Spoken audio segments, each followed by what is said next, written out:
اگر میں آپ سے کہوں کہ مجھے ان 5 بیماریوں میں سے وہ والی بیماری بتائیے جو سب سے زیادہ فالج کا خطرہ پیدا کر سکتی ہے، تو آپ کا کیا جواب ہوگا؟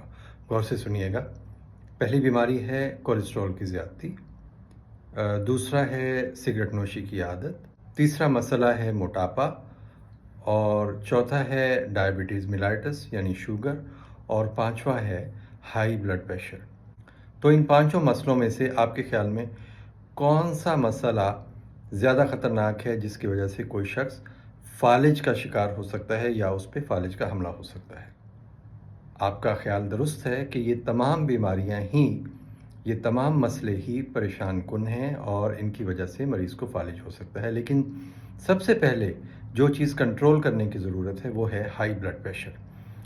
ہائی بلڈ پریشر اگر کسی شخص کو ہے اور وہ انڈر کنٹرول نہیں ہے میڈیکیشن سے اور ڈائٹ سے اور ایکسرسائز سے، تو پھر ایسے شخص میں فالج کا خطرہ 10 سے 12 گنا زیادہ بڑھ جاتا ہے۔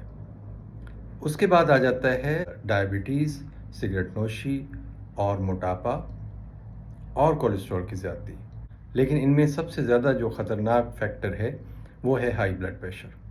ہائی بلڈ پریشر کو کنٹرول کرنے کی ضرورت ہے تاکہ فالج سے بچا جا سکے، اور اگر ایسے پیشنٹ کو ڈائبٹیز ہے، وہ موٹاپے کا شکار ہے، سگریٹ نوشی بھی کرتا ہے اور اس کا کولیسٹرول بھی زیادہ ہے، تو ان تمام چیزوں کو میڈیکیشن سے، ڈائٹ سے، ایکسرسائز سے کنٹرول کرنے کی ضرورت ہے، اور ایسے شخص کو مستقل طور پر ڈاکٹر کی ایڈوائس درکار ہوتی ہے۔